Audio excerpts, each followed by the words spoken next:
You're still the dumb one, Dad said. Overstake while I send $1,200 per month for 3 years. So I froze the accounts, called my lawyer, evicted them. My name is Lel and I am 32. I have no degree, no framed paper on the wall, no alumni sticker on my bumper, and no stories about dorm room mayhem or campus nights.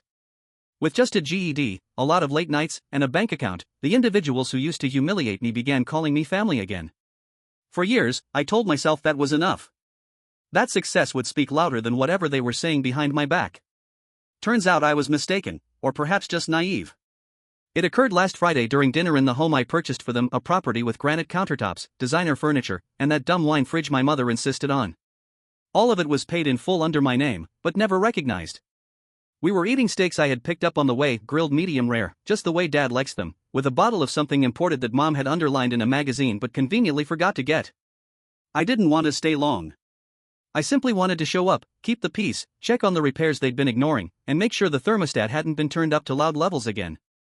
Dinner started out good, tight as normal, but silent. My sister Petra was also there, 29, 2 degrees, still unemployed, and perhaps more condescending than ever. She primarily glanced through her phone while Mom whined about how difficult life is these days, and Dad complained about the cost of groceries as if he wasn't getting half his fridge delivered on my dime every week. Then something happened. We were halfway through dessert, a store-bought pie I brought because Mom said she didn't have time to bake, when Dad set down his fork and poked it in my direction. You know, he added, raising his voice just enough to attract attention, he might pay the bills around here, but let's not forget he's still the dumb one without a degree. It took me a second to process that. The air became still. Petra snorted into the glass. Mom didn't even blink and sipped her wine as if she were watching a replay. And me? I merely stared at the slice of pie that I was no longer hungry for. I did not say anything. Not at first. I let the silence linger as my head buzzed like a wasp nest. All those years of sacrifice, working 12-hour shifts, teaching myself coding at night, staying on couches while sending them money for theirs, all culminated in a single, crushing moment of shame. And the worst part? They did not even flinch. None of them felt they had done anything wrong. I stood up silently, moved my dish to the sink, rinsed it, and dried my hands. Then I grabbed my keys, said, "Thanks for dinner," and left. It wasn't until I was in my car, motor still turned off, hands on the steering wheel, that it hit me. This was not new. It wasn't a mistake or an insensitive joke. This has been going on for years. Every holiday, every visit, and every text message that said, "Can you help with this bill?" came with no thank you. Everyone makes fun of me for not being educated enough. Every expectation that I just keep providing, spending, and turning up, because what else was I good at? That night, I sat on the couch in my downtown apartment, the one no one ever asks about, and opened my laptop. I did not anger. I did not cry. I just sat there, motionless and quiet, like a surgeon about to perform the first incision. The first plug I pulled was a tiny one. The automatic grocery orders I had set up with Instacart were no longer there. The second was a Netflix account. Then there were the services I'd been covering under my name, such as water and electricity, as well as the internet where Dad used to watch his sports every night. I did not cancel them outright. Not yet. But I fixed the end dates and ensured that the following billing cycle was their responsibility. Then I opened the shared cloud account I had set up for Mom, which had all of her images saved up. I was not cruel. I did not delete anything, but I did disable my access, lock it down, and change the recovery information. For once, they would have to figure out their own passwords. Next, I stared at the banking app. My stomach turned. There it was, the automatic transfer I'd been making to help pay down my second mortgage. They never told me they had refinanced. $1,200 every month for the past 3 years. I canceled it with a single click. Still, I wasn't finished. I opened the document that made my skin crawl every time I looked at it, a power of attorney form I signed during Dad's health scare 2 years ago, when he couldn't manage his finances and simply needed some assistance. I'd been handling the taxes, loans, and investments discreetly and competently, never asking for credit.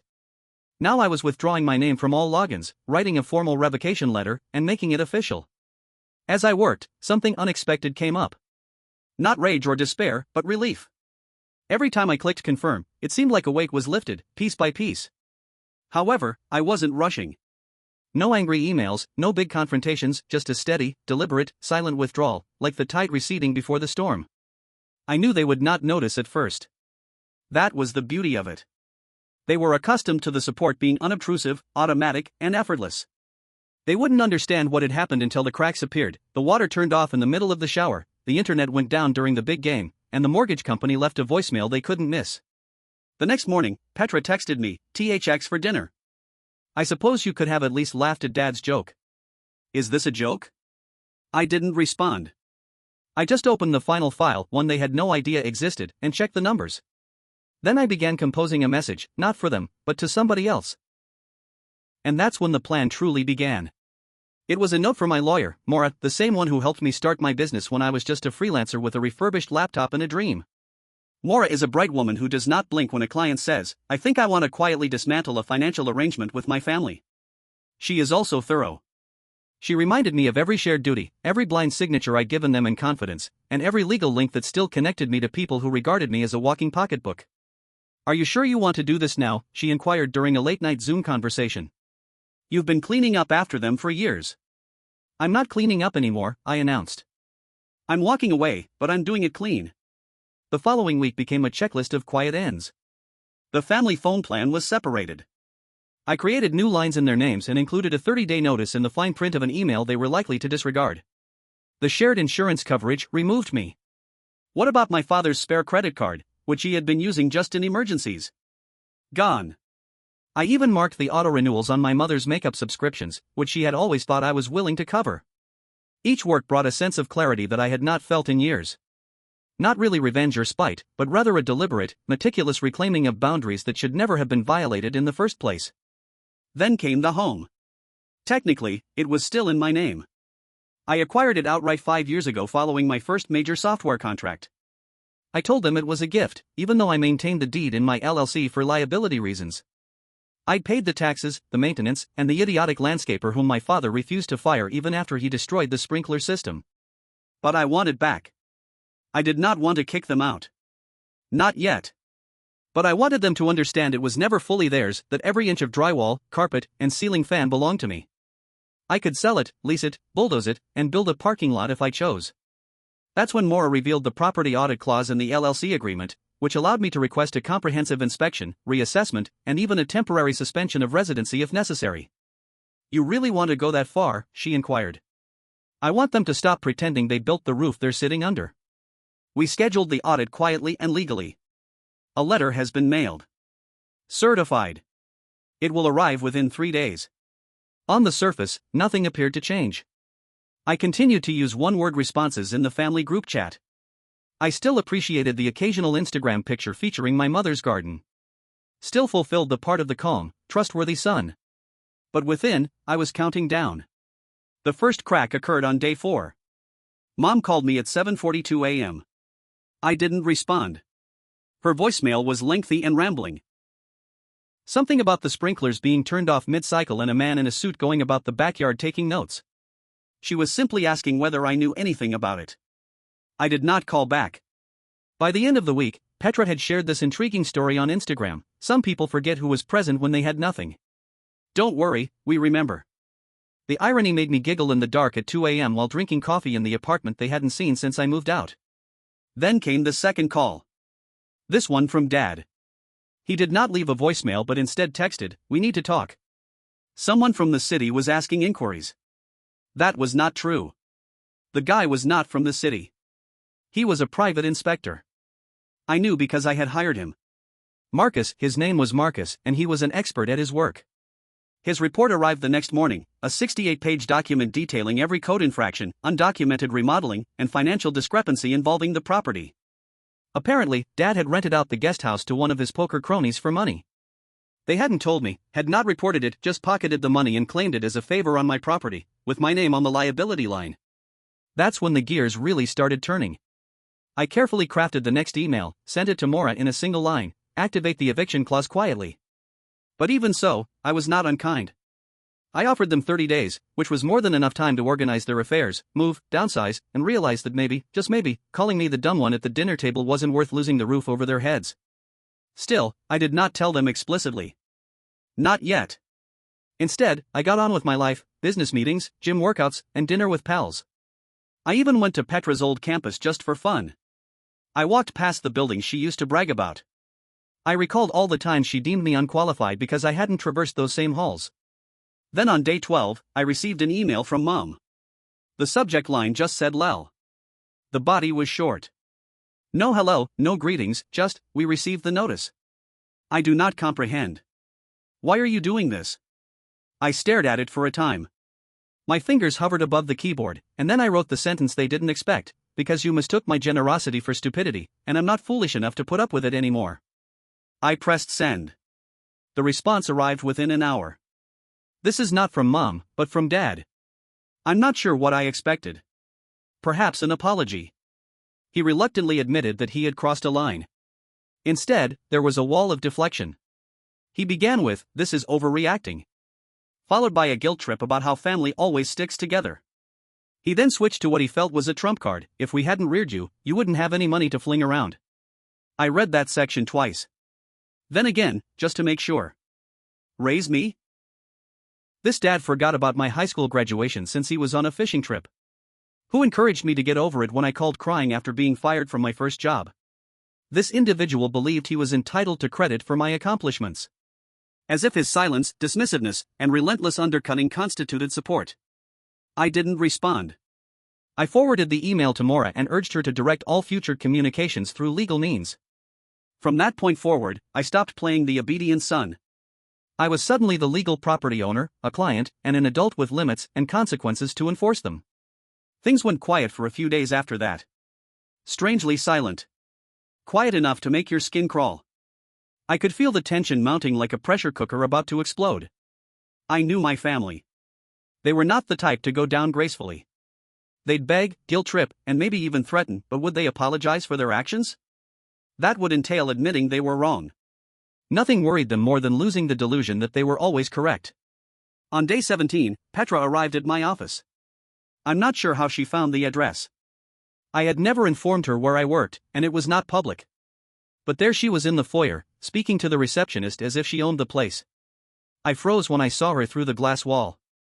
She seemed different, less haughty and more needy. "Lel," she remarked as I answered the door. "Can we talk?" "Just 5 minutes, please." I did not welcome her in.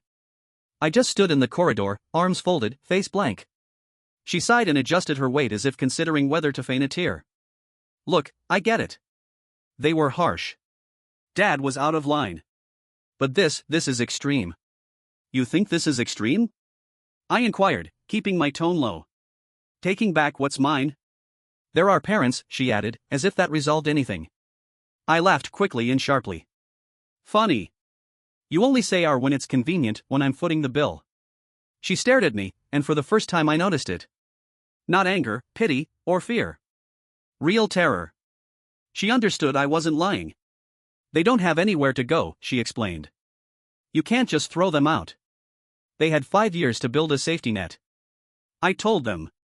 I gave them everything, and they spit on it every chance they had. This isn't vengeance, Petra. It's me choosing peace.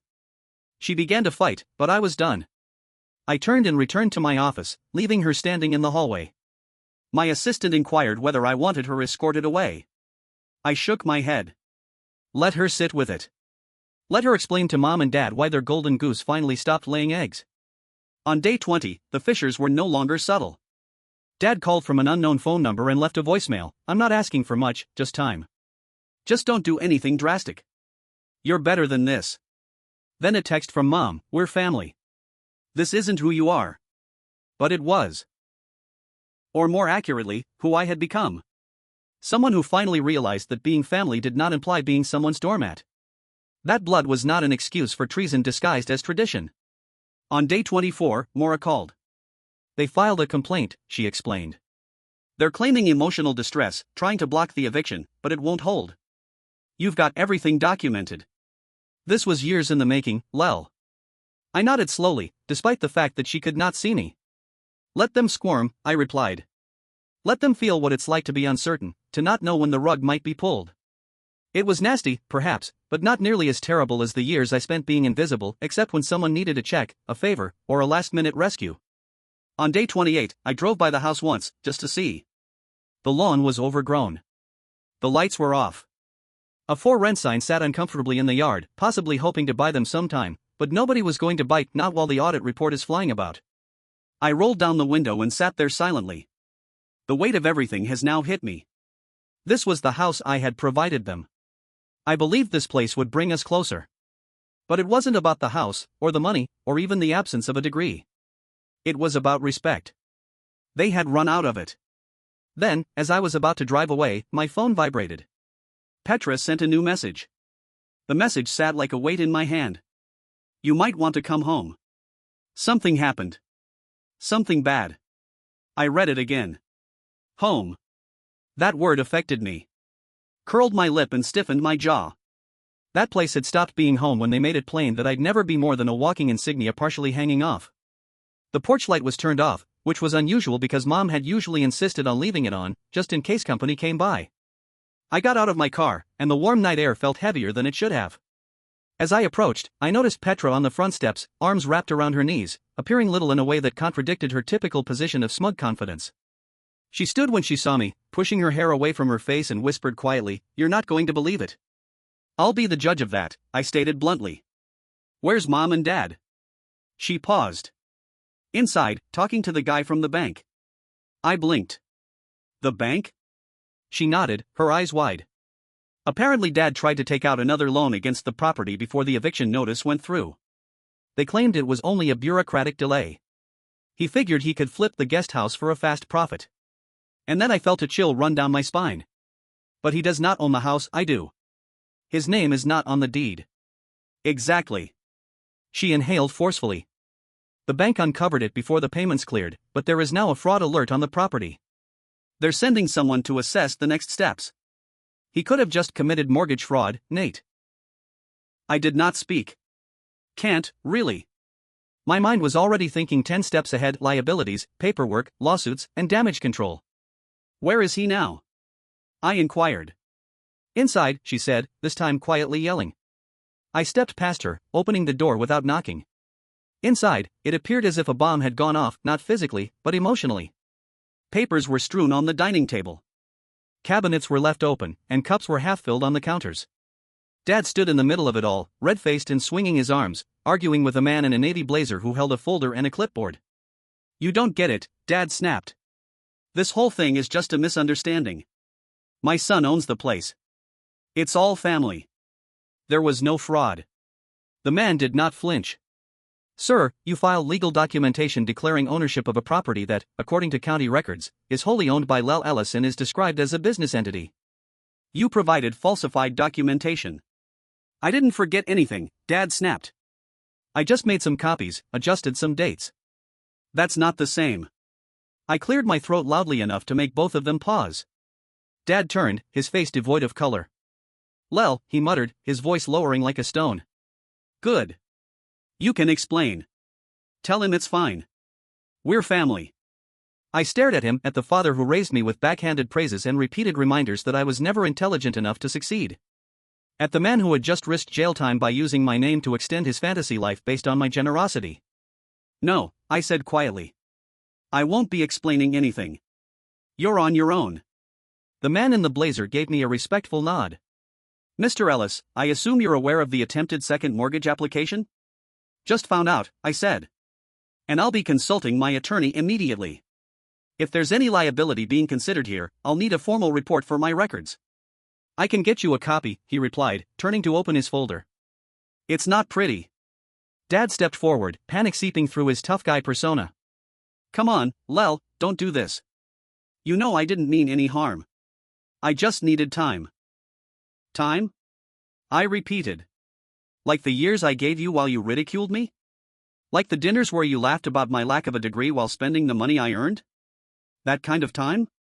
Mother arrived in the corridor behind him, arms crossed and face inscrutable. She didn't say anything or defend herself. She simply watched. Petra came in a bit later, hesitating awkwardly in the entryway.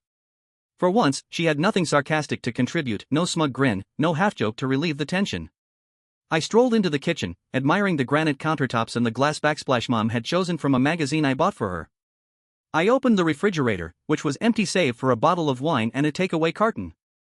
There was no thank you message, no reminder that this was my place. I came back to them and replied, "I will give you till the end of the week, after which the locks will change. If you're still here, I'll have the sheriff lead you out." "Oh, and any legal ramifications from your little loan prank are your own. Dad opened his mouth, but I raised my hand. We're done here. I walked out before they could say anything else, closed the door behind me, and got into my car. I sat for a minute, watching the front lights turn on. Perhaps Mom had finally moved. Maybe Petra flipped a switch on the way out. Then my phone vibrated again. This time, there was a voicemail not from Petra or Mom, but from someone I had not heard from in years. And as I listened to it, I knew the family drama wasn't over yet. It was my Uncle Virgil. I hadn't spoken to him in nearly 10 years, not since the last family reunion when he caught me behind the grill with a paper plate in hand and murmured, "You're not like the rest of them. You know that, right?" He was Dad's older brother in the family's black sheep long before I became one. A mechanic who did not attend college, divorced twice, and lived in a camper by the lake. But somehow he'd always made more sense to me than anyone else with our surname. His message was quiet, harsh, and straightforward. "Hey Nate, I heard what's going on from Petra, and I know they've done you wrong. I warned you years ago that they only love what you give them, not who you are. If you need assistance with the mess, or if you simply want to relax on a dock with a beer and say nothing, you have a spot here. They don't get to define you any longer. Let them drown in what they created." I stared at the screen for a long time after the message was over. It was not the words. It was the simplicity, the lack of guilt, and the serene acceptance. I had no idea how much I needed that until I heard it from someone who wasn't asking for anything. The final week was like a storm surge. Dad tried everything: emails, phone calls, even stopping by my place with a cooler full of steaks and a sheepish grin as if we could somehow cook the tension away. I did not answer the door. I didn't respond. I sent every communication directly to Maura. Mom's tone also changed. Her texts progressed from confusion to guilt, then desperation. "You're scaring us. This isn't like you. We're losing everything." But the irony is that it had always been mine. They were only now recognizing this. By Friday afternoon, the movers I hired, not theirs, had arrived at the house. I ensured they were professional, careful, and considerate. I didn't want their belongings harmed. I simply wanted them gone. I stood in the driveway while the boxes were loaded into the vehicle. Dad sat silently on the porch, arms resting on his knees as if he just learned the game was over and he'd been betting with chips he never owned. Mom was inside, arguing with the lead mover about what constitutes essentials. Petra didn't appear. She stopped responding altogether after attempting to borrow $5,000 just until I figure things out. By 3 p.m., the house was completely vacant. The locks were changed. The title was being transferred to a rental firm that I trusted. I had already interviewed 3 tenants. One was a single mother with a daughter who wanted to grow tomatoes in her backyard. I agreed right away. As the movers drove away, Dad finally rose up and approached me. "Lel," he muttered, his voice cracking for the first time and perhaps forever. "Can I just ask you one thing?" I did not respond, just looked at him. He paused. "Why'd you wait so long to cut us off?" I let the silence continue. Then I said, "Because I believed you might change. I hoped that if I offered enough, you'd view me as a son, not a resource. Not the dumb one. Just me." He looked away. "You were wrong," he stated gently. "I know," I said. "But not anymore." I got into my car and drove away without looking back. No spectacular exits or parting shots, just tranquility. The following several months were the quietest in my life. No calls, no chaos, no urgent needs for assistance disguised as family bonding. The new occupants have moved in. I stopped checking the family group chat. No one had posted in it since the locks were changed. The silence seemed unusual at first, but it grew on me. A few weeks later, on a Saturday morning, I traveled to the lake. Uncle Virgil greeted me at the pier with 2 drinks, a smirk, and a nod as if no time had passed. We sat on the worn seat and watched the ripples spread across the water. "You all right?" he inquired, popping open his can. I nodded. "I am now." And for the first time in years, I was not lying.